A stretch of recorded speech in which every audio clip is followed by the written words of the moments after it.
This week on Analog, the Smash God became the Splash God. Rishi headed over to Smash and Splash while I watched from the comfort of my home. That's right, we dig into the top 8. We talk all about the bracket, the tournament experience, and the fact that the tournament peaked at 120,000 viewers, thanks to the fact that Ninja was restreaming all of top 8. Yeah, so is this a new generation of dot kids? You'll find out. That's actually crazy. This is Analog. Hey guys, welcome to Analog. This week, we're going to be discussing who is more likely to win in a game of pickup basketball, Hbox or Leffen. I mean, I feel like Leffen thinks of himself as the LeBron James of Melee. Yeah. Right? Yeah, where every other Melee player is J.R. Smith. Yes, exactly. Right. God. Oh, man.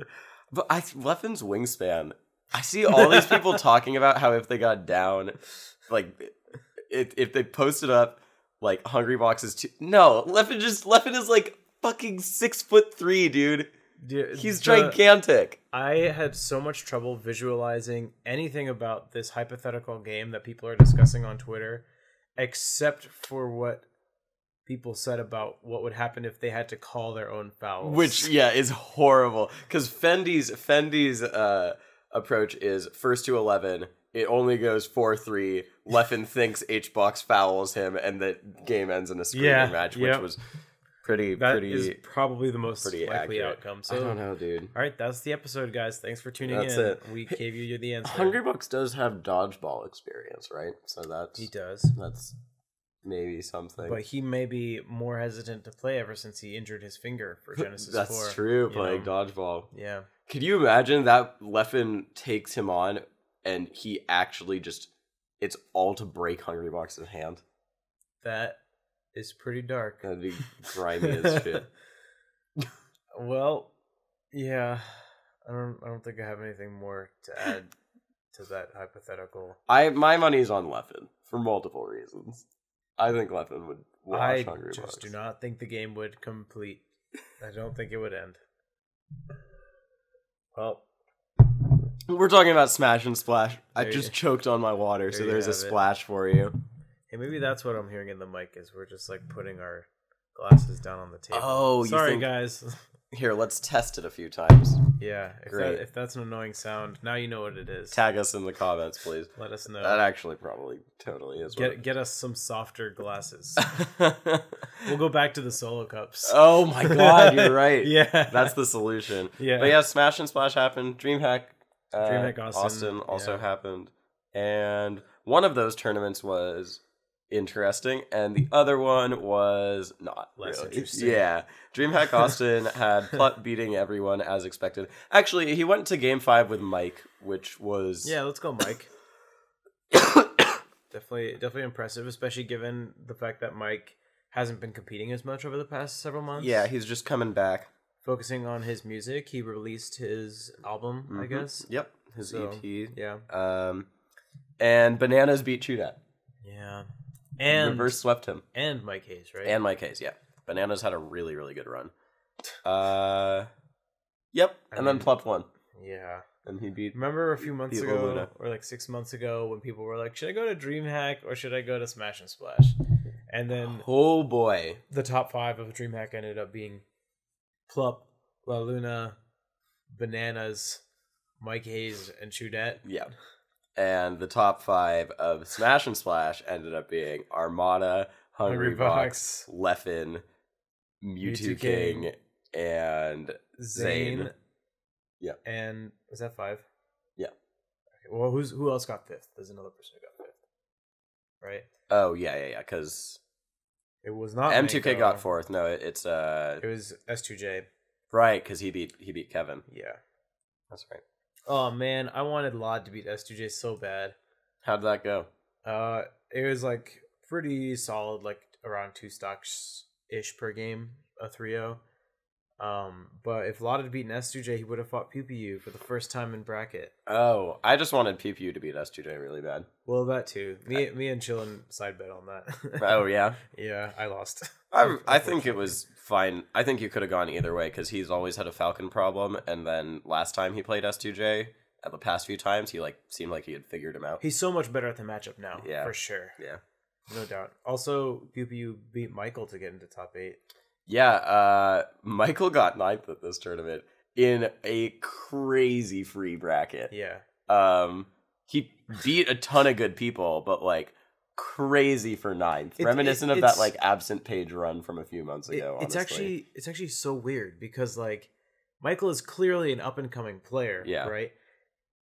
Almost any up and coming player worse than Michael could have gotten 9th at this tournament if they had Michael's bracket. Yeah. Not to say that Michael's bracket was free per se, because he beat Rocky, Lance in the Pants, and Cobb, but that's not a bracket to get 9th typically. No. But Michael still possibly could have done almost as well as 9th, even with a normal bracket. Yeah, so right? Michael, the reason for his bracket is Cobb beat Lucky. Cobb did beat Lucky. And Cobb probably also made another upset to make it into winners in the first place, honestly. Lance in the Pants had the axe walkover, basically. Oh, Cobb beat Ben, and Ben beat Absent Page. Oh, yeah. So Absent Page was supposed to be there. Yeah. And that it was supposed to be Absent Page Lucky, so we could have potentially seen a run back of Michael Absent Page. Yeah. And then the Lance in the Pants, that's where Axe was in bracket. It was just weird that it ended up being Michael who took that bracket. Yeah, it feels like there's this phenomenon where once you are made aware of a term, you start hearing it over and over again because you're looking out for it subconsciously more. Feels like that's happening, but with Michael's tournaments or tournament results, totally. Right? We all became aware of him, and suddenly he became good, even though he's doing the same stuff that he's been doing. Yeah. Honestly, it's just whatever he's doing is working, and it's making him better. I have to say though, I didn't see Michael versus Cobb, but it was game 5. That's actually really impressive. From Cobb? From Cobb. Yeah. Because of how frustrating it is, we know, to play against Michael matchup with any floaty. Yeah, yes. Because he will always go for timeouts. That's true. Shoutouts to my boy Drunk Sloth. What happened to Cobb in losers? He lost to None 1-3, if I remember correctly. Yeah, not bad. Yeah, there you go. He put on a good show. Obviously, that's not an easy matchup. Especially if you hear Lod talk about it. Okay, so here's something I want to ask you about. You played SFAT. Correct. And you lost to him. Yes. Again, he keeps beating me. I actually fight him at every tournament now. How do you feel about Zach in that matchup? Wait, I actually fought him here and at Full Bloom and at Gommel. That's actually crazy. Yeah. That's nuts. But Zach also fights Zane at all these tournaments. So that's the retribution, right? Yeah. That's so funny. How do you feel about him in that matchup? Because recently I saw a bunch of Reddit comments that were like, oh, SFAT just can't deal. He just can't beat top level Mars anymore. Well, he's usually beating Kevin and he's usually beating me. Yeah. It's just that he's losing to Zane and me to King. I agree. PewPew says that he has reworked the matchup.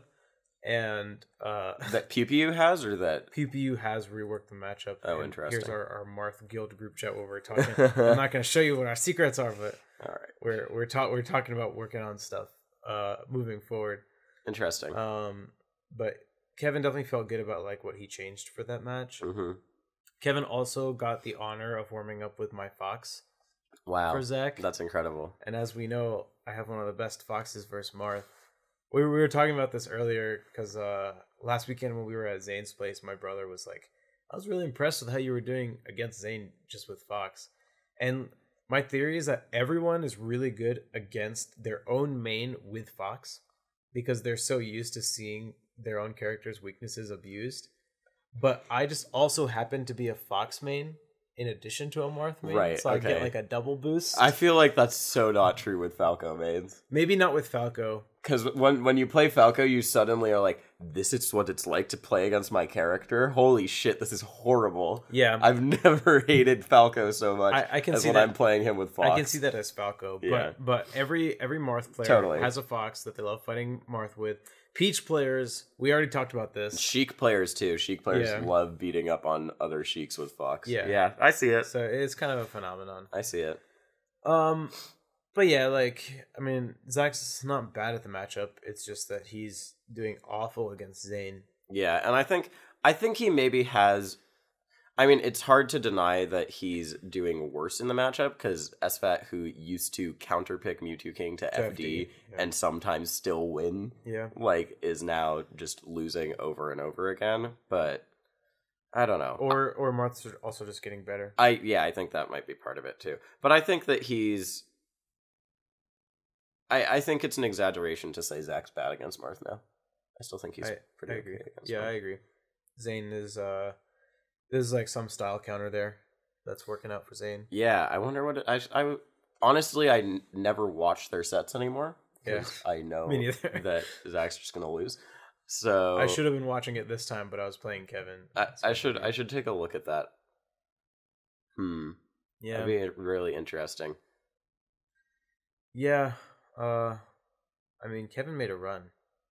Yeah, Kevin Just did make a run. Looking at his bracket. Yeah, he beat NMW. So he lost to Hugo. Yeah, that's right. 3-1. I was actually, I was really interested to see that matchup. Full disclosure, I basically only saw top 8 of this event. Mm-hmm. So, I was so intrigued going in to see who would win that matchup. Because Hugo's really good against Marth. I did see one clip of Hugo almost JV5ing some random Marth. Oh, I was commentating that. Oh, that's right. Yeah. That was brutal, dude. It was brutal. He really wanted the JV5 too. He actually, when the guy was on his last stock, Hugo had taken like 4%. Yeah, and then he took like a couple 30% more. Whatever. It was really, really sad. The 4% was from a grab too. Yeah. Yeah, so. But yeah, then Kevin ended up beating Darktooth, and then he beat Swedish in the third 3-1 Fox Sheik set that they've played in the last 2 But months. I think he went, I don't know, did he lose game 1 and then fuck him up? Watching. I who didn't knows? See. Then he beat Zach, and then he beat Michael to get into top 8 before losing to Johnny. And he honestly could have beaten Johnny, but he like choked a few things. He choked game 2, and then he choked game 3, and then I felt like he was just out of it for game 4. He really, like, game 2 and game 3 went exactly the same way, where he was up a full stock, and then he just dropped like an edge guard, and Johnny just fucking whooped him for it. It was rough. It was rough, especially because I had. Well, Chen and I didn't put money on it. We were just gonna buy the other person a drink. So did you buy him a drink? It was that time of day. I didn't. Man. I still owe him. Oh my god, dude, that was the saddest thing. Dude, Kalindi lost to Shiz. What the fuck? He beat Westballs 2 weekends ago at Gommel. I know. I don't know what Shiz was on this tournament, man. Let's see who beat him. He started in losers. Amsa 2-0'd Deshizwiz. And then Deshizwiz actually made a run in losers. I did not even know he was at the tournament. Yeah, he beat Holiday. Holiday, who beat Bobby Frizz. Yeah, Holiday not a bad player. He beat Holiday, KJH, and IBDW. For losing to Duck. IBDW beat Ginger 3-1. God, and Ginger early into losers again. That's sad. I said last week that or 2 weeks ago that I think Ginger's going to be fine and he'll be good again soon. Right, but he lost to Zamu. Yeah, Ginger lost to Zamu and IBDW. Dang. I mean, I actually think, isn't this the second time Zamu's beaten Ginger? Didn't he beat him at that other tournament? Maybe. I know Zamu had some big run. I thought it was I think it was Ginger. It was him, right? Yeah. At that Show Me Your Moves or whatever? Yeah. And then who did Zamu end up losing to? Zamu lost to SUJ, yeah. And I thought I was going to fight Zamu then. Because for one thing, I was like, oh, if I lost to Wizzy, I thought I had Ginger in my projected bracket. Right. And then he wasn't there, and I was confused. And I was like, oh, I guess I'm just fighting Zamu. But then Zamu lost to this Samus player. Travioli. Yeah, exactly. And, who had a weird, crazy run. Yeah, and I ended up having to play him. And then we were walking over to the setup, and like his like groupies were with him. I was like, oh no, I had to fight a floaty with his groupies. Like, that's like fighting 2 floaties. So I actually messaged like our group chat. I was like, guys, just come to the setup. So it's not just me. Really? You called in your squad? Yeah, That's funny. Funny. I did. Because I decided just as like a competitive experimentation thing to not use my headphones at this tournament. So I didn't use them for a single set. So I had June and Aglet just like behind me saying like, oh, that was sick. But like June has a habit of like, he'll just start going into analysis mode, like even while he's cheering on his That's voice. really funny. It was funny. That's great. I don't want to linger too much on this, but speaking of not wearing my headphones, a lot of people probably saw my tweet about this obnoxious dude who follows Wizzy around and heckles his opponents. If you're listening, guy, what is wrong with you? This is actually the same dude who was heckling Chillin' and Laud last year on like a super off-stream setup, like literally in the corner of the venue, and Wizzy's wearing his noise-canceling headphones. So this dude is doing nobody any favors. Honestly, the way you posted about him, this is probably completely incorrect, but the idea I got is this guy doesn't even care about Wizrope. He just thinks it's the funniest thing to follow around the player who wears noise-canceling headphones and heckle his opponents. I honestly have no idea, because I don't know anything about this person except for what I hear and what I've seen. But a bunch of people were responding to my tweets basically saying like, yeah, he does that. F that guy. Yeah. Like, he's an obnoxious person. Yeah. And like, in my follow-up tweet, I also added, like, I fully acknowledge it's on the players to do what they have to do to make that stuff, like, not a factor. Yeah. Like, wear headphones or whatever. But the stage and the crowd were, like, you could see it in the player cams, in the streams. And sometimes it's just, like, not decent, you know? I don't know. It was just, like, clearly crossing a line. The kind of heckling that he was doing. Yeah. So I don't know. I don't know what the solution to that is. Okay, but I don't either. Yeah. Just kick him out. Honestly, as a TO, it's the TO's responsibility. Yeah. At the end of the day, to confront people who are, you know, ruining other people's tournament. Yep. Yeah. Yep. But that's about all I have to say. Let's talk about top 8 on that, because it was a weird, crazy top 8. Wait, there's other stuff I want to talk about. You have other stuff to talk about? Yeah, there's a theme before we get into top 8 that I wanted to point out of PM players crossing over into Melee. Yes. First of all, before I knew that I wouldn't be playing Bobby Frizz, I heard that he beat Malachi in PM. Oh, really? Yeah. Oh, that's crazy. Which is definitely crazy. Oh, yeah, I remember seeing in the results Bobby Frizz got like 13th or something in PM. Yeah. Yeah. And let's see what happened here. So Armada 3-0's Darktooth, right? Mm-hmm. Darktooth ended up beating Red in a close set. I think game 3 wasn't that close, but it was Red's Marth versus Darktooth's Fox. Mm-hmm. And Red had his first seed, but barely. And you know why? Why? Because he lost a set in pools. Oh, really? To Switch. Oh, that's right. It was round robin pools. It was round robin pools. pools. And Switch beat Red. So Switch lost his very first Who match. did Switch play? Falco. Okay, that makes sense. Yeah, that's what I assumed. So he lost his very first set in pools, and then he switched his controller because he forgot it was UCF. Huh. And he's like, oh, I don't have to use my controller with notches that I don't like as much. I can use my controller that I like because UCF fixes controllers, guys. It's really good. And then he actually just beat everyone else in the pool, including Red. Switch, for those of you who do not know, is one of the top 3 PM players in the world. Got second at this tournament.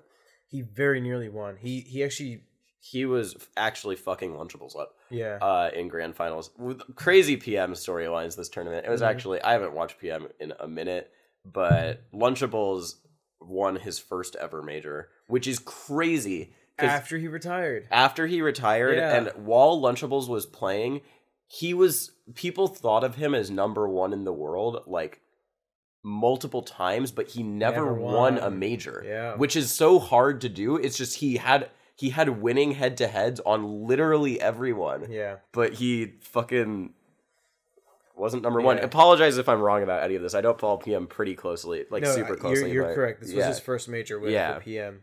It was definitely an exciting time to be a PM fan. Yeah. Especially you get to see Junebug in top 8 once again. Yeah. Reclaiming his glory. Well, it was just nuts because what happened was, so Lunchables destroyed Switch in winners with Marth. Yep. And then Switch destroyed everyone in losers. These two were easily ahead of everybody. Yeah. In the tournament. And so shoutouts to Hyperflame though. Oh yeah, MBVA. Got third place from winners finals. Shoutouts. MBVA representing. Shoutouts to Reslived. 3-0ing Hungrybox. Yeah, exactly. That was another part of this little story. Need Reslived to come to Melee and beat Hungrybox. But I'll add to that story in a second after you're finished. Okay, but so set 1 of Grand Finals, Switch comes in and he's hot off of losers, and he honestly fucks Lunchables up. It's not close. The only game Lunchables wins is with his Roy counterpick on FD, and even that goes last hit. Mm-hmm. And then set 2, it's looking almost exactly the same. Lunchables even tries Roy for another non-FD game and loses that. And then suddenly, just game 4, a switch clicked. And his punish game just suddenly, he just killed him off every hit. A switch clicked. Yeah. Fuck, that wasn't even intentional. The switch got pressed down. Yeah. And then, it was actually really cool. What I love seeing was immediately after Lunchables wins, so he starts crying, obviously, because it's huge. Switch loses, and he throws his controller down and runs over and hugs Lunchables. He just grabs him in a bear hug, because everyone knew. Yeah. Everyone wanted Lunchables to win. Yeah. Even Switch wanted Lunchables to win. Yeah. So, but he wanted him to earn that win. Yeah, exactly. Yeah. Dude, I love Switch. He's so nice. He's so funny, too. Yeah. Switch looks a lot like Mango, and so he always wears a fucking Cloud9. Yeah. He owns it. Yeah, it's really I actually ended up playing Switch in bracket. Really? In round 2 of in Melee? Yeah, in Melee. He was just I beat him pretty bad, but he was just like, man, it's so fun to fight good Melee players. There was actually a picture on Twitter of Switch fighting Lunchables, and it was just their player cams, and it was like Smash and Splash 4, Mango versus Armada Grand Finals. Because Lunchables looks kind of like Armada. It would have been funnier with Mewtwo King, honestly, because we would have had the Marth there too. Right. Oh man. But we mentioned that Reslived 3-0 Hungrybox.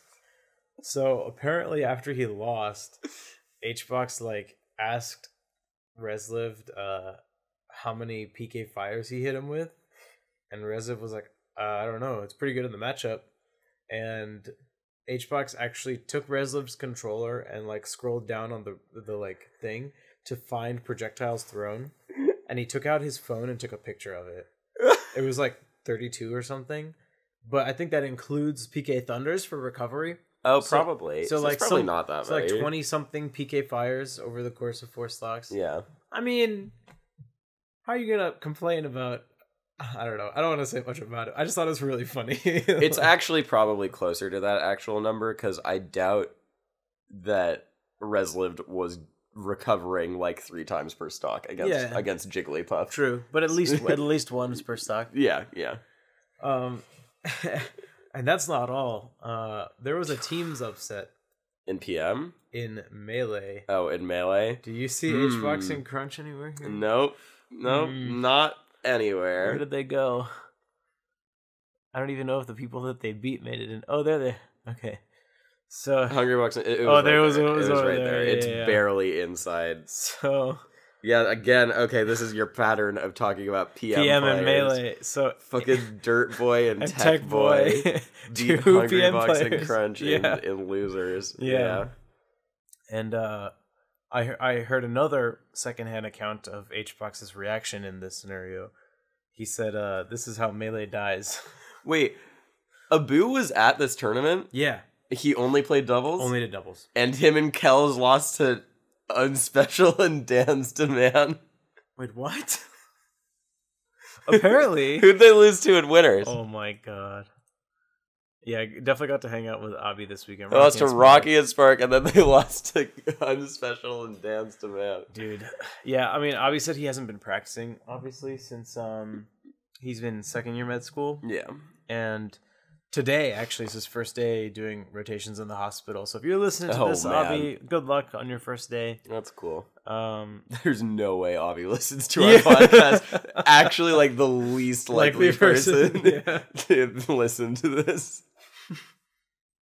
Well, Avi, since you're listening to this at some point, given this explanation, you're going to need something to listen to while you have downtime at the hospital. So actually, check out Analog. Someone just tweet at Avi and go, "You're in this episode," and then he'll listen to it. He'll forward to wherever he'll forward to wherever he is. Yeah, he'll find it. Won't take him long either. He can seek it out by instinct. Yeah. Teams was pretty interesting though. Speaking of teams, Zamu and Cobb, who were already making upsets in singles, this actually happened first. They beat Reno and Lucky. And then they took a game off of you. So Lucky lost to Cobb and winners twice. Oh shit, he did. Let's go, Cobb. That's sick. And they did actually take the first game on me and Lod. Yeah. We ended up like bringing it back, but Mango continues his trend of beating SFAT and PewPew and then bustering out. Dude, we should have just 2-0'd Mango Mewtwo King. We 6-docked, 5 or 6-docked them game 1. Because we just kept killing Mango. And then game 2 they took us to Stadium and it was really close. Again, didn't see any of teams. Did they go Falco Chic? All Falco Chic, yeah. Okay. So game 1 was like 5 or 6 stock. Game 2 was like close. Game 3, they 5 or 6 stocked us. Damn. And that was largely because that thing happens where I just start SDing as more as tends to happen every once in a while. Yeah, that's also the reason you lost that set at Gommel. Yeah. Yep. And then they beat PewFat, and then PewFat came back and won the fucking tournament. Yeah. Which I am so happy about. I actually didn't watch any of that stuff. Neither did I, so let's not talk about it. But it's cool because PewPew is having a good run again, which I'm always happy about. We were talking about this way back when, where I think it's especially important, like especially interesting when PewPew does well, purely because his Marth play is so different from other leading Marths. And it's funny because for a long time he was seen as one of the prototypical Marths. Yeah, vanilla Marth. Yeah, he was like the vanilla Marth, right? Mm-hmm. And then you had the Moon, who was more movement focused, and you had M2K, who was more punish focused, and Kevin was the in between. Yeah. And now he's like a fucking weird outsider Marth. Yeah. Because you guys came along. all the Marths right now are actually like super different. Yeah, they are. They are. Between me, Kevin, Zane, and Moon. Yeah. And Jason, obviously. This morning, I guess it was this morning. I've been sleeping all day, guys. I don't know if you can tell. I woke up at like 3:30 p.m. today after getting back to my apartment in the morning. But I was feeling like terrible as I was leaving the hotel last night at 3:30 a.m. And shout outs to Aaron from GHQ, who's one of the main TOs for Smash and Splash, for not only TOing the whole weekend and running the freaking event, but then offering to drive us to the airport at 3:30 in the morning. Wow, that's incredible. So he drove me, Duck, Mewtwo King, and King Momo. And like the easiest way for me to start feeling better quickly and actually wake up to get ready for my flight was for us to discuss like pivot frame data in the car with Mewtwo King. Because we know Mewtwo King has like conflicted feelings about pivots, right? Yeah, he thinks they're not consistent. But between me and Duck, we're starting to make some progress. Really? In that regard. That could be important. Because we were talking about like the differences between vanilla and UCF and like how we use different controllers for those things. And Mewtwo King said he's always gonna prioritize using like a high X-axis pod controller for dashback on vanilla. And I was like, me too. And we talked about how the optimal thing then is to learn the option select chain grab on Spacies, where if you miss the pivot, if you miss the pivot, you get the JC grab and the grab comes out on the same frame. Yeah, which is really interesting. I want to say it comes out on the same frame. Uncle Punch or Talcon who mentioned it on my Twitter last week. I wish I remembered off the top of my head exactly who it was who came up with it. It comes out on the same frame. Sorry, when you're saying option select, are you saying will you still get what looks like a pivot grab because you do it on the turnaround frame? Yeah, so you're getting the grab on the same frame and you're doing the same inputs every time, but whether or not it's a pivot grab or a JC grab, it depends on whether or not your controller successfully gets the pivot. Right. Okay. So in that case, you're okay. So if your controller fails to pivot, and this will pretty much only happen on vanilla, because on UCF you should be using like a non-pod controller. Yeah. If your controller fails to pivot, it'll then move down to the next priority input, which is your jump. Right. And your JC grab. And it'll look like a sliding JC grab, or like a. I mean, it should look as close to a pivot grab as possible. Okay, so that's what you're talking about. Yeah. Okay. Yeah. That makes sense. If you're not frame perfect, you're one frame after you did a pivot, waited a frame, and then did the grab, the JC grab. The grab, like the JC would happen instead of the pivot. Yeah. Okay. Yeah. But it's possible for your JC grab to come out like a frame or two after your pivot grab would, depending on how frame perfect you are. Yeah, but then you would actually slide after the pivot because you would be doing it in your dash, and then that actually has frame implications on the chain grab. Yes. So then it's not actually 1 or 2 frames worse, it's 2 or 3 frames worse because of the slide. If you mess up. Yeah. Yeah, if you mess up. Yeah. So that's the trade-off for that, is that when you mess up, you're more likely to get shined out of the chain grab because you're not actually getting the frame disparity that your fuck up was. Yeah. Yeah. Yep. I need to talk to you about my controller, actually. I realized something fucking weird with it the other day. When I try to pivot, I don't even get a dash dance. That's how. What do you get?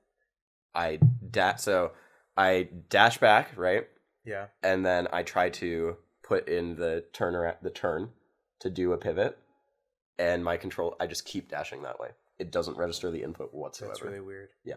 I also realized that 2 weeks ago on the podcast, we talked about my controller that had good dashback but really bad tap jump short hops that I was using at Gommel. I forgot to update you guys, you listeners, last week, where I attempted to fix the problem by detaching and reattaching the vertical potentiometer to help fix the tap jump issue. So it was missing like 50% of the short hops off tap jump.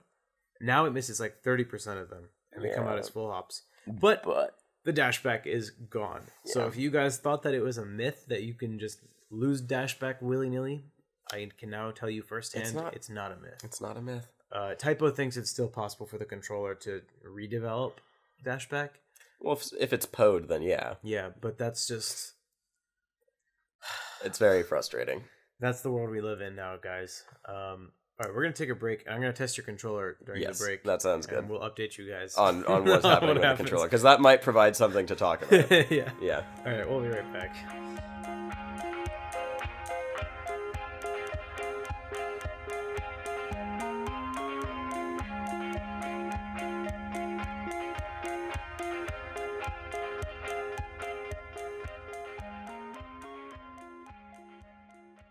Hey guys, this week we wanted to let you know that we are making a Discord for you and us and all your friends. Yeah, I think it'll actually be really helpful too, because sometimes we go into tournament recap weeks and it's like, well, we're talking about the tournament, but I like when we have a ton of other shit to talk about. So using the Discord, you can talk to us, talk about what you want to hear us talk about on the podcast. Submit jokes, because we never can come up with the good joke to start the podcast. It's literally like the 30 seconds before we record. Like, do you have a joke? But yeah, it'll just be a nice little community for all you analoggers. Is that what we're calling them? Analogists. That's not even... That sounds like an analogy. That's right. Which is not... I guess it is. No, that is what it... Analogy and analog probably are the same root, because something can be an analog to... Anyways, we're making a Discord. If you guys have thoughts on, the name, then you can let us know in the Discord, and be sure to check out twitter.com/analogcast @analogcast for the Discord invite links. Yep. All right, thanks guys. See you in the Discord.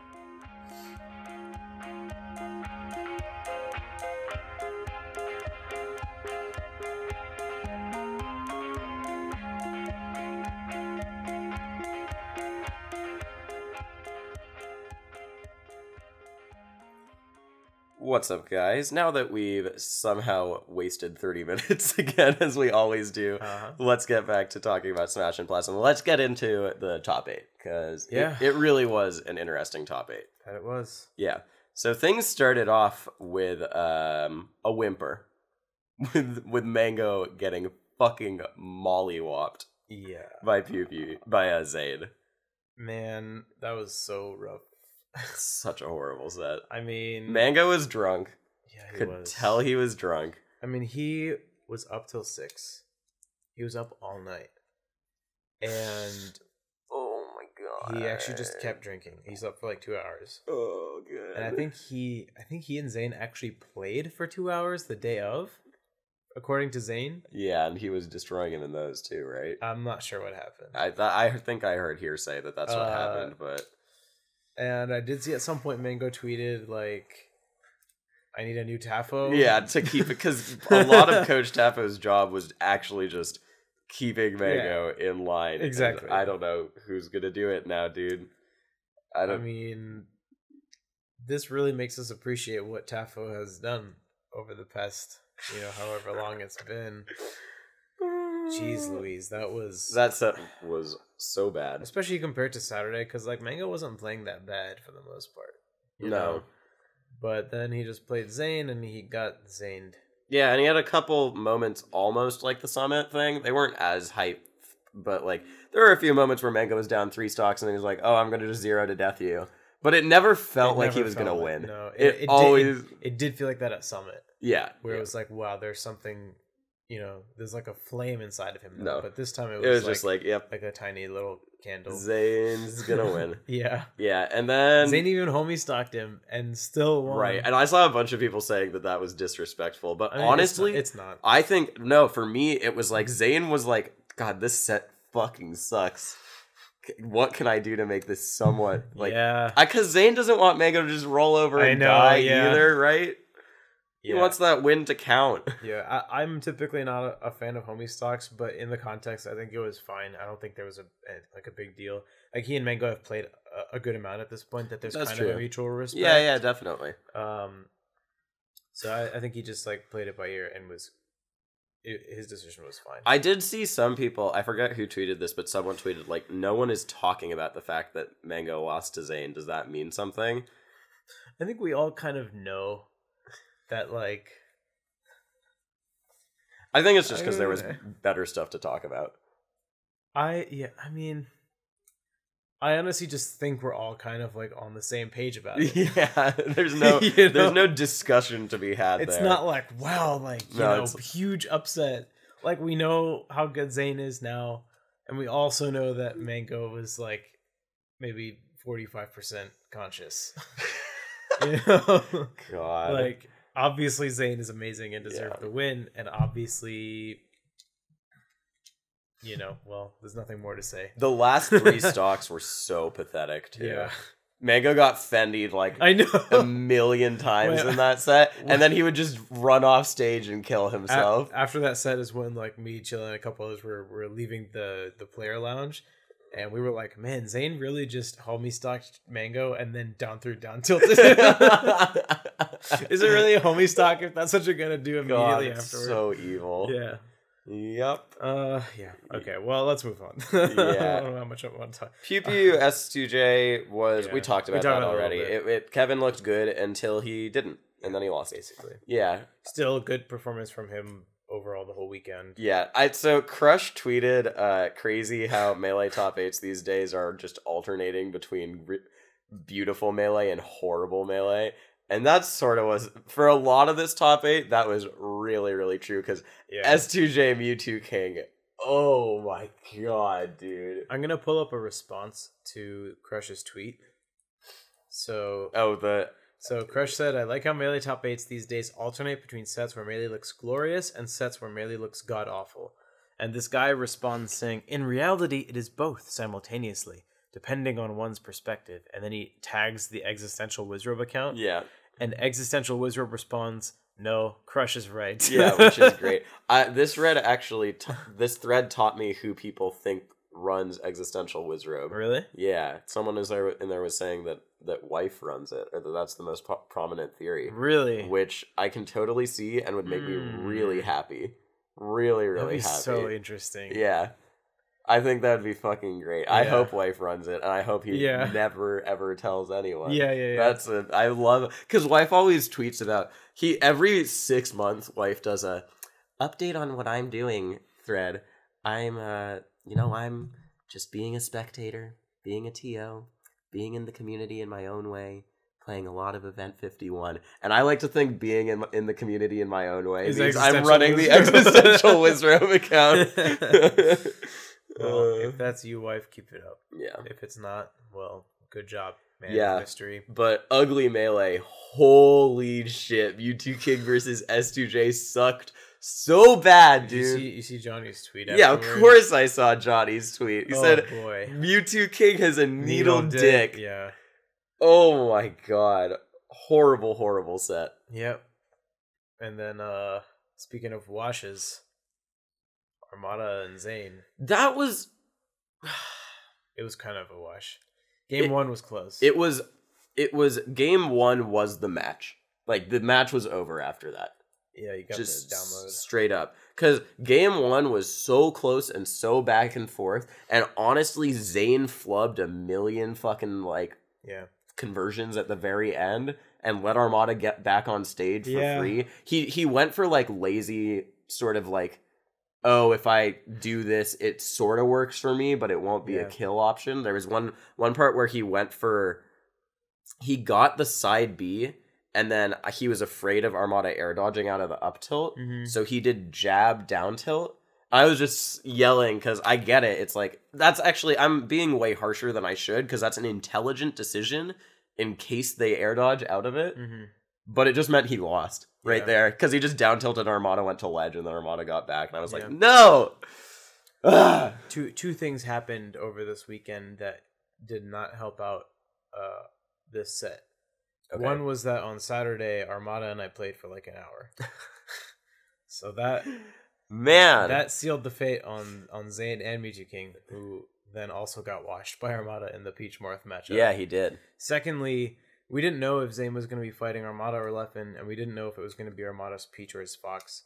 And we got a hold of Lod a little bit too late. So Lod and Zane actually played 2 friendlies before he actually got. So Zane wasn't Armada. warmed up. He didn't get the beefy Lod warm up that would have helped him out more than that makes sense. Than he got. Armada's Peach looked amazing this whole weekend. It definitely did. So speaking of Armada M2K, I do want to say that I was a little confused by how M2K was playing for some of it. Yeah. Because a lot of the tech that he implemented at Summit just straight up wasn't there. Yeah. Like the story of M2K versus Armada at Summit, a lot of it was the forward throw down smash tech chase. And maybe they played friendlies and I realized that Armada just techs away every single time now and it doesn't work.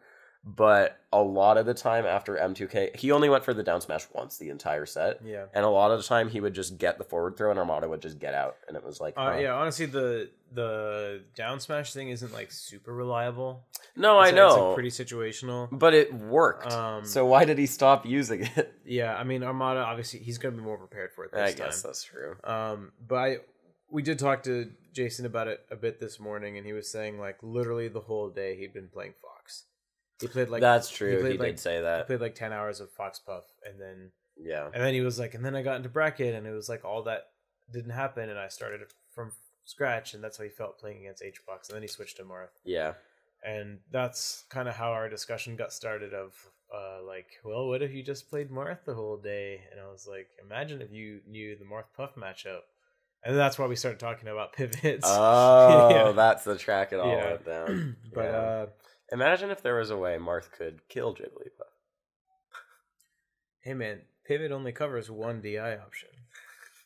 There's like 4 it's pretty other bad. Options for the rest it's of them. actually horrible.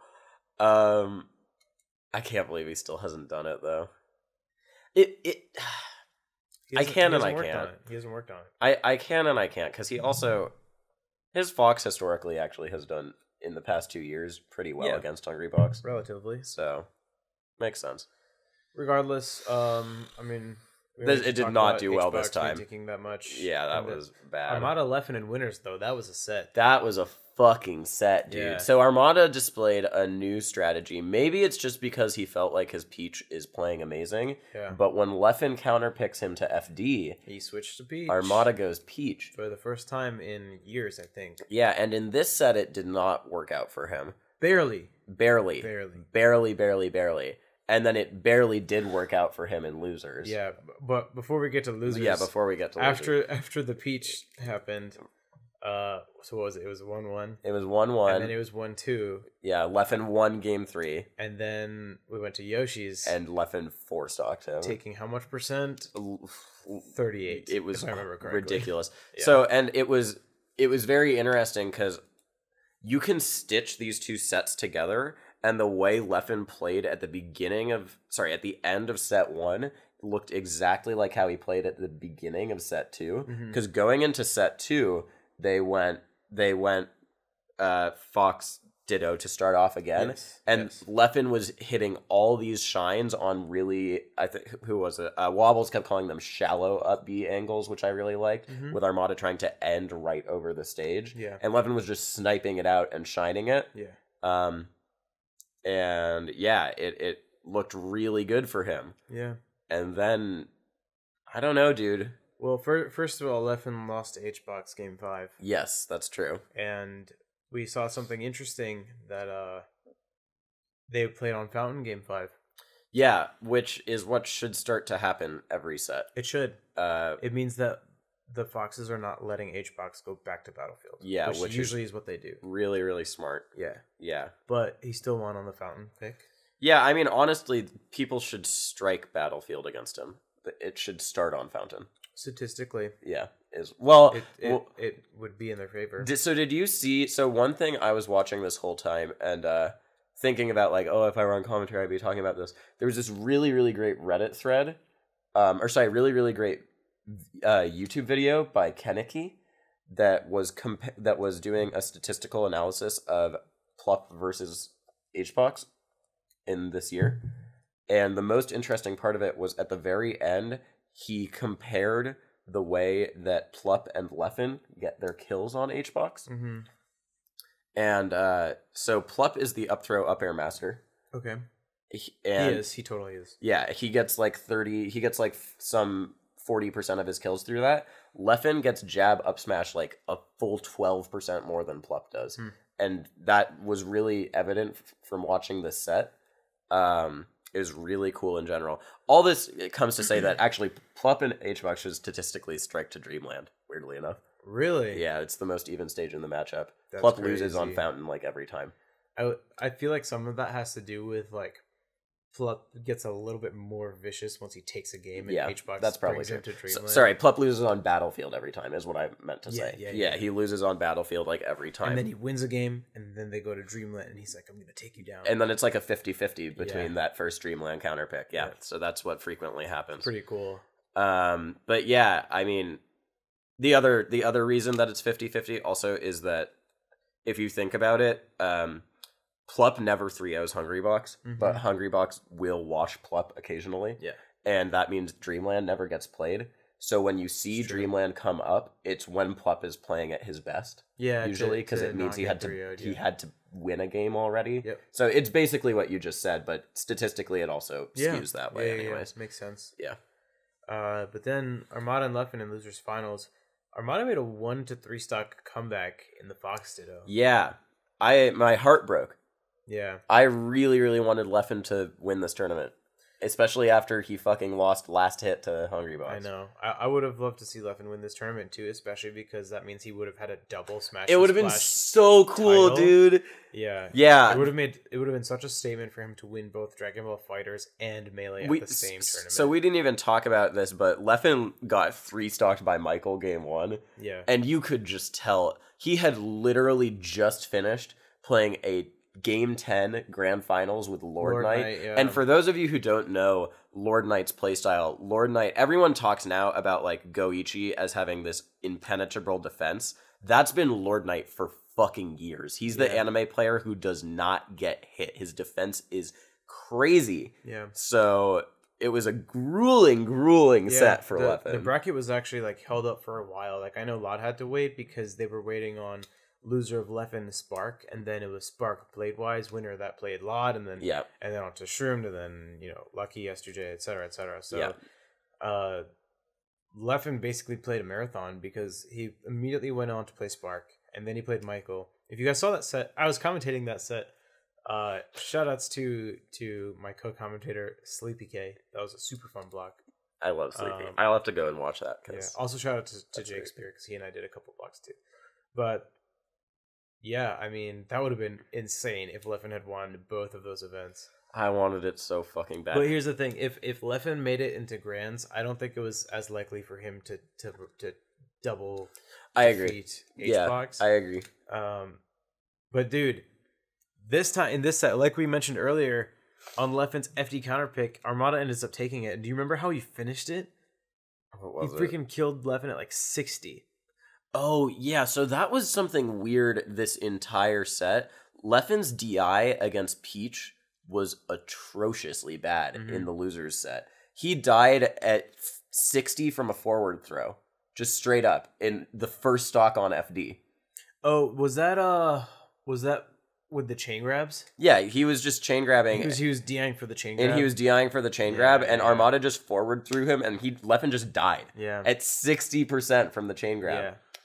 But dude, the last kill of that game was so sick because and I didn't know about this until recently when Laud was telling me about it, but if Peach is holding down jump when she runs off stage, it's a buffered float. Yes. Yeah. So that's how if he didn't buffer that float, he probably wouldn't have gotten the like instant forward. Oh god, that's right. It was it was going back and forth and back and forth and back and forth, and then Armada did 60% in 2 seconds flat and like slapped the hell out of him off stage. Yeah, it was crazy because he took Leffen's jump too. Yeah, that was it was a statement. It was crazy. Armada is sick. I mean, the way he was playing, like that, so super carried over into Grands where he wins 2-3-1 sets. They didn't even go to game 5. Yeah, you know, I'm not gonna lie. While I was watching the second set, I was kind of hoping for a game 5. I was kind of hoping to see like a clutch box, like crazy rest setup to go into game 5, just because like I'm so conditioned to cheer for the underdog, and I'm never used to seeing Hbox like be the underdog the way that Armada made him look. That like that part of me was like, let's go Hbox, and I was like, where did that come from? Yeah, like what? I felt the same way actually. Yeah, not that much. So the one time I've ever rooted for Hbox, like felt that subconscious root for Hbox, is Evo 2016, which I think for a lot of people is the one set they rooted for Hbox. That was, yeah. Because he was just playing so fucking amazing. Yeah. And clutching so fucking hard. He was. I mean, he couldn't believe it himself. And I felt, I didn't feel it, but it was the same emotion. Yeah. Where I tweeted about this right after it happened. This was the first fresh Armada Hbox set I've seen in a really, really long time. Yeah. It felt exciting. It felt good. And I don't just think it's because Armada won. Because there have been times when Armada was like a little dominant for half a year ago, where it was still boring every time they were in grand finals. So I think it's partially just because we haven't seen this as frequently, but I also think Armada switched up his playstyle. That's what I was going to say. Yeah. I think you could definitely tell that at Summit, especially looking at game 5 of their set at Summit. Sorry, so that set was also amazing, but for a grand finals set. Yeah. So like we talked about this on the podcast on our Smash Summit episode, where it just looked like the way Armada played neutral against Puff was just unbeatable. Yeah. Like it actually just felt like Puff could not move. And that's honestly how it felt in this all 8 of these games. Yeah, absolutely. It totally did. Yeah. This is another, it's always so hard to judge because, you know, I just said, I feel like Mewtwo King wasn't playing super up to par against Armada, at least in terms of Summit. Yeah. And it's so hard for Hungrybox to say that, especially. Yeah. Because I don't... It's just, I don't understand Puff like Hungrybox does. I mean, I don't understand fucking Fox like Armada does, or Mewtwo King like Marth like Mewtwo King does either. But it's a world of difference how much I understand those characters and how much I can see a dropped punish or a movement flub or a decision that came from nerves. Yeah. And when I'm watching Hbox, I can't tell if it's just Armada shutting him down in some things, but in a lot of the way, it's like, it looked like Hbox was dropping a lot of stuff. It looked like a lot of edge guards were going Armada's way. Was that because of that weird up B spot that Armada and Leffen was choosing that was forcing Hbox to fair? Possibly, maybe. Yeah. Maybe Hbox was just messing up the fair timing and that's actually supposed to kill Fox there. I don't know. Because I don't fucking play Puff like that. Well, the way that Armada was playing had Hbox shook. Yes. I mean, that much was apparent. Yes. So, despite the drops that Hbox had, the credit has to go to Armada. No, I think absolutely credit goes to Armada. And the way I'm saying it is my initial impression is, oh, Hbox didn't play that well. And I look at it and I'm like, but Armada just made it impossible to play well. What could how you do you have done? do? Like, I talked about how, like, the euphoria I felt from watching that Game 5 at Summit. Like, just seeing the matchup played so well. One thing that I've been just yelling at anyone who would listen all weekend was that Hbox always rolls to the ledge if you knock him down. And I saw so many grabs that they finally started calling. Both Leffen and Armada were calling out the rolls to the ledge. But then Hbox buffered spot dodge every time. No, he got punished so much. Okay, he did, but like this is the other thing he does. When he rolls to the ledge, he just holds down on the C stick and the L button. Yeah. Every single fucking time. We know that there's like some weird properties with like Puff's her grounded roll. It's like different from other characters. Oh, really? Yeah, Swedish was talking about it at some Interesting. point. I don't remember the exact like mechanics of it, but it is a little different. But regardless, like I saw a significant increase in the amount of times that got punished. Yeah, I got so tired of seeing that. It totally did. But I also really, because what happened a lot, especially in Leffen versus Hungrybox, is Leffen would get a knockdown, Hbox would roll to the ledge, like you said. Leffen would totally read it, and he would run in with a JC grab, and then Hbox would spot dodge, and then he would shine him, and he would, a lot of the time, turn that into something really big. Yeah. But I really, really wanted to see him hard read it. Yeah. Like, not even just, like, wait, but I want to see him to run up and charge up smash. Yeah. Or do, like, a falling up air or something. That is another thing that you mentioned, like, with the shines in the corner. I saw Leffen utilizing that not just against Hbox, but against Michael, too. Yeah. He would do, like, a full hop nair to kind of call out a jump, and even when he whiffed, the shine was there, and the shine would actually beat out Michael's attempt at trying to whiff punish his nair. I don't think it's like Leffen and Armada didn't figure this out. I think it's a difference. It's just like they know they're winning the punish that way. He's getting the shine no matter what. Mm-hmm. If he goes for the grab and Hbox spot dodges it, like he knows he's gonna get a shine afterwards. Yeah. So that's a decision that he's making. It's your covering options. Yeah, but really wish Leffen had won this tournament. Yeah. Shoutouts to Void, by the way. Yeah. Who got third in DB Fighters and then won. Wait, what? Yeah, Void got third in DB Fighters and then won Smash 4. Void plays DB Fighters? Yeah. Dude, I totally went over my head. Yeah, he got third. And yeah, so that was also really cool. And that was crazy, similar to Lunchables. Void, that's his first ever Super Major win. And it's the only tourney a Sheik has won since the nerfs. Yeah, people were really happy about the Void win. I've said this before, like one of my favorite things in Smash 4 was like playing to like innovate and do cool stuff, and like Void totally Void is the coolest Smash that he is. Void is the coolest Smash 4 player, period. I've always thought that he, even when the game was bad, because Smash 4 sucked for a while, like in terms of the competitive meta, it was so boring to watch. But even when the game was bad, he was so exciting to watch because he fucking pivots like a maniac, dude. Yeah. His punish game is crazy. It's so cool to watch. He's like I super respect his play because I'm all for like innovating punish and everything, especially in a game like Smash 4 where sometimes it seems like creativity can be lacking. True. And I'm a huge CLG fan too, so I was actually really, really happy to see him win. Good weekend for CLG overall. With a 7th and 9th for PPU, and then they won teams. First place in teams, and I don't know how Void did in teams, but yeah. So Leffen and Void had flipped results. That's crazy. First and third in two different games. That's really cool. Yeah. Speaking of Smash 4, I didn't actually watch it that much, but they brought in Zero for commentary. Oh my god, dude! So I was watching a little bit. I was actually like out with friends, but on the way there I was watching, and then I wanted to keep watching. Zero and Coney is legit like the best Smash commentary I've ever heard in my entire life. First of all, I think Coney is hands down one of the best commentators of any game. And I think it was a brilliant idea to get Zero out for this event. Yeah. Like it seems so obvious. I actually think I don't know.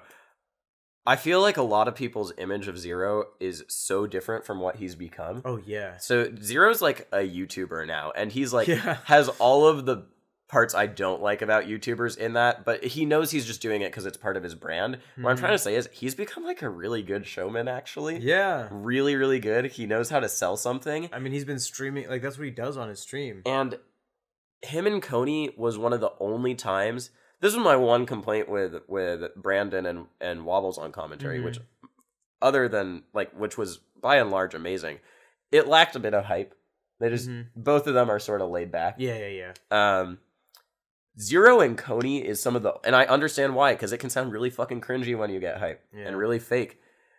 Zero and Coney is some of the only good hype commentary I've ever heard in my entire life. They were fucking screaming, and it was so cool. I heard it was like watching like soccer. Yeah, it was amazing, dude. It was actually, I want Zero to commentate Melee tournaments too. I think he would be amazing at it. I think so too. I'm definitely gonna go back and watch some of those sets just to hear the commentary. But like we ran into Zero soon after he came in, talked to him a bit. He seems like so much happier now. His demeanor at tournaments while he was competing was usually a little bit more mellowed out, and like you can tell that it's like weighing on him a little bit. And the pressure of being on top, especially in a game like Smash 4, is really hard to deal with because you are either placing as expected or you're being upset and everyone's targeting you. Yeah. I mean, they hosted events literally where everyone who has beaten you before, they put him through a gauntlet of fighting them all again. And I think he beat all of them, right? Yeah. when that happened. Yeah. But like... No. He lost... So he won the run back, but he lost he lost Zero Saga. He lost the tournament. Yeah, I mean like the gauntlet. He won the gauntlet. That was crazy. But like he's gone through like so much crazy stuff in Smash. I'm happy for him. And I'm gonna be happy to see him win the Invitational in a week. Dude. I talked to him. Holy shit! It's in a week. Oh my god, that's amazing. He was telling me like someone put like $300 bet on him for the Invitational. I was like, obviously they did. Like you're the favorite to win. Was it you who tweeted the poll? Yeah, fuck that. That was the dumbest poll of all time. It was like one completely good option and one bad option. So you mean Zero and then all the other options? Oh no. Okay, was it you who tweeted the Waluigi poll? Yeah, this morning. Yeah, that's what I'm talking about. So Rishi tweeted, okay, you have a choice. You get to play Smash 5 and be the best player in...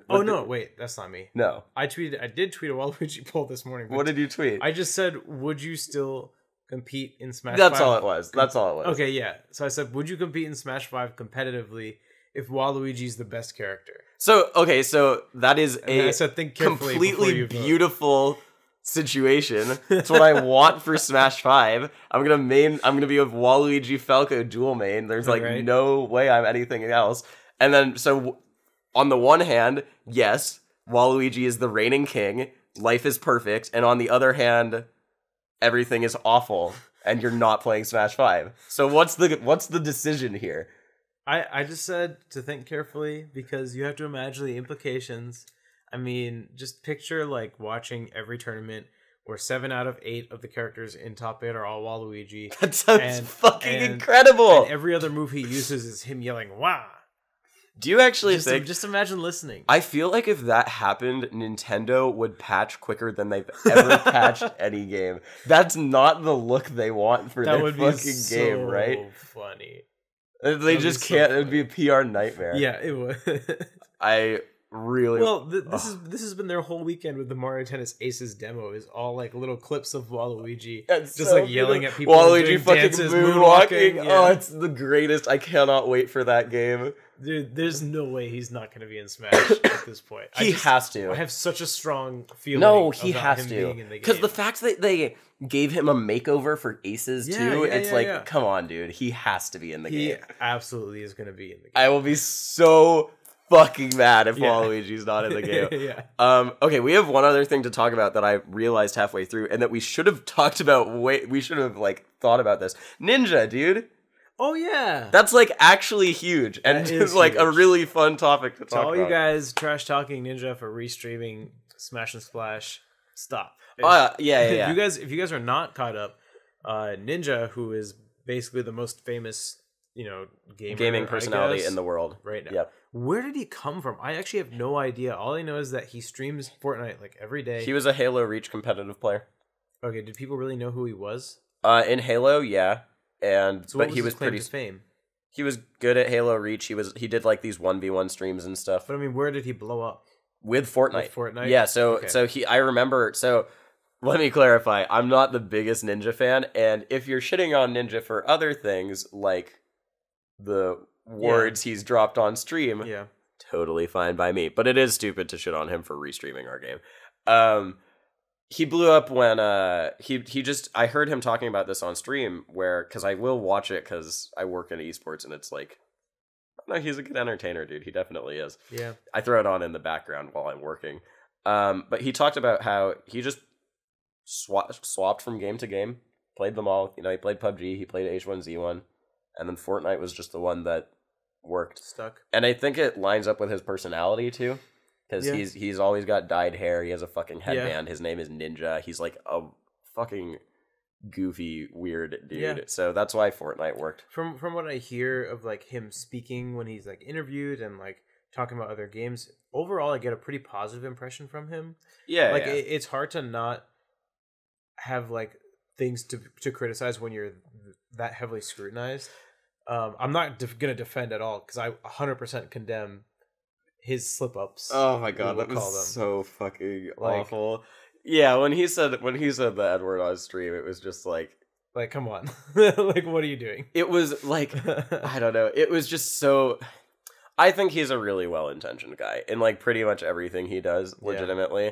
I totally get not wanting to watch him for that, and I'll support anyone who doesn't want to watch him for that. Yeah. But it also was in the wave of people actually just like calling people the N-word and shit on stream. Yeah. Like his was horribly cringy and sad because it came in the midst of a Ninja gets into rap phase. So he was just like, that's why it happened. But anyways, but that's not what we're talking about. Yeah. So basically, if you guys missed it, he ended up restreaming like top 8 of Smash and Splash. And typically, like, we don't condone restreaming. Yeah. Especially like if it's like within the Smash community and stuff.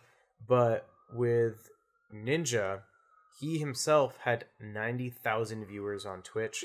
Yeah, and the Gamers HQ which is TV just stream, daily numbers for him. Whatever. The GHQ stream that Smash and Splash was being streamed on had 30K. Yeah, so he literally had 3 times the number of viewership on our main stream. So he actually quadrupled our viewership. It's also different because restreaming a game from your community is saying that you as an individual streamer and member of that community should be more important.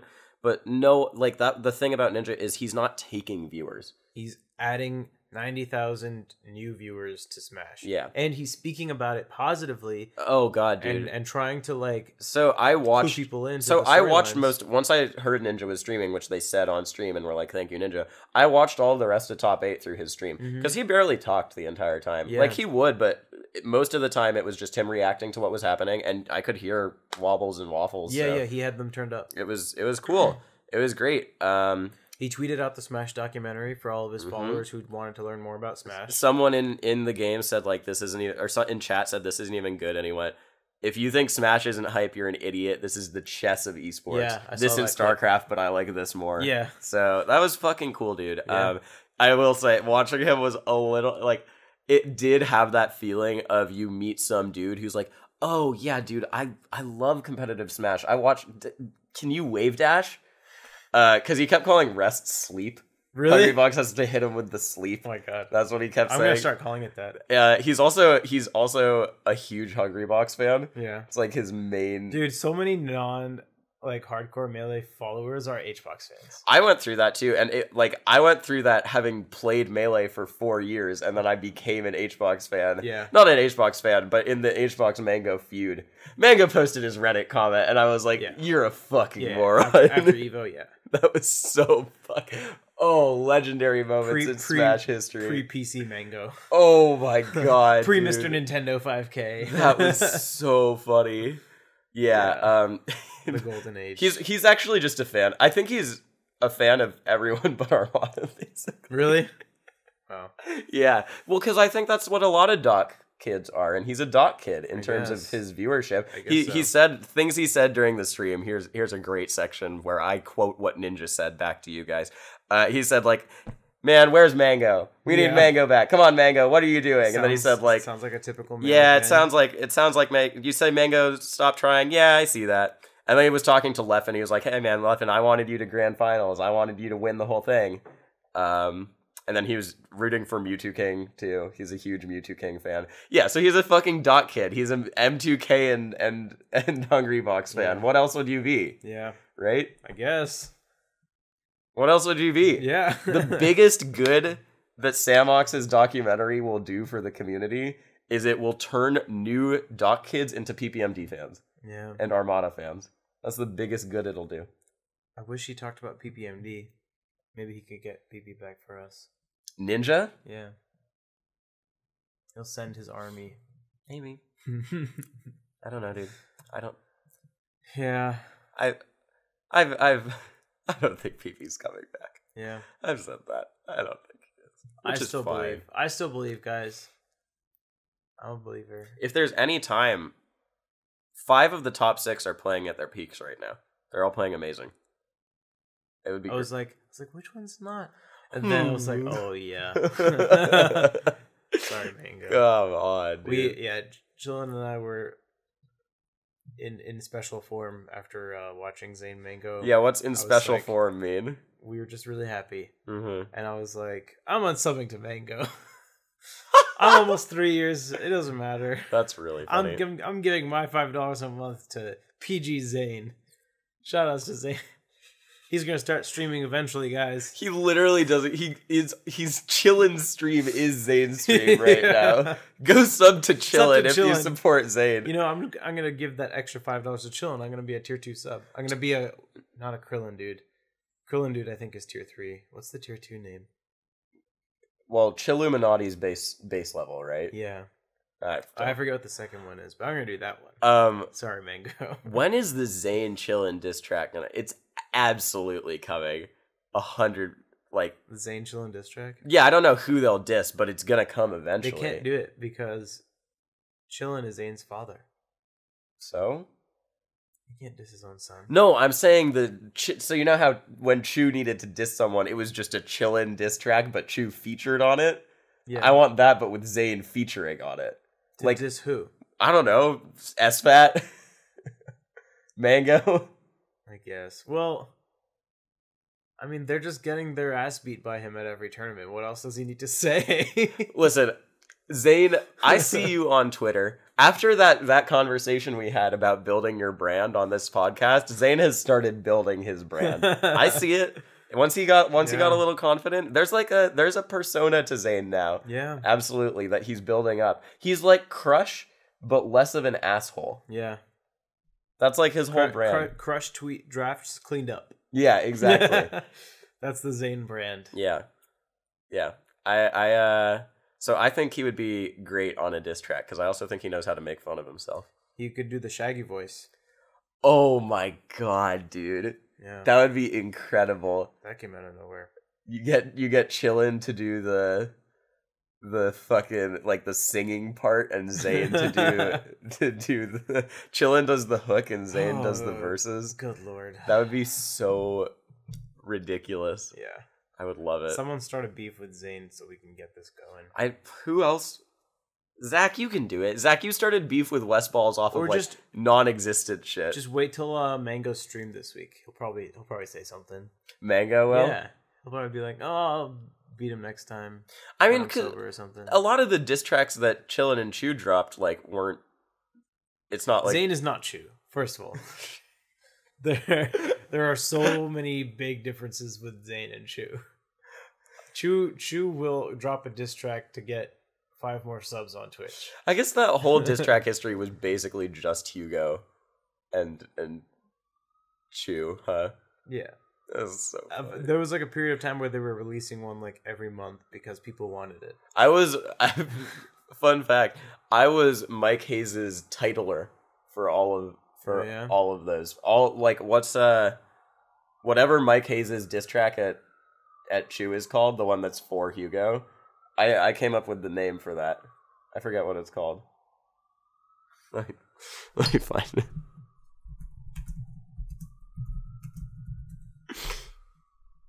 No chill. Yeah, I came up with that. The chill and diss track. I like the I rest my case. Yeah. Because it's like... I rest my case. Yeah, that one's really funny. That was a bomb line that you dropped. Wow, I'm talking about Smash Rap on the podcast. You guys can roast me on Twitter for this. This is not who I wanted to be. Or roast him, not me. Roast him in our Discord. Yes. Roast him in our Discord. Yeah. Roast me on my Twitter, which is at Ipangu. Roast Rishi for, I don't know. For my commentary this weekend, if you hated it. That's actually, I came into this episode wanting to just do fucking anti-humor bits with you, where you just go, so my strategy as Pikachu is, it's really complex. I go to the ledge, and I use the up B move to get there. And then this is the hard part. I drop down, and I use the up B move again. You have to jump first. Sorry, jump, and then, right, that's the complicated part. Mm-hmm. And then that refreshes the invincibility. Right. And then you repeat that until the Falco gets near you. And then you use... I loved the way you said this. You said, then you use your up air move. Yeah,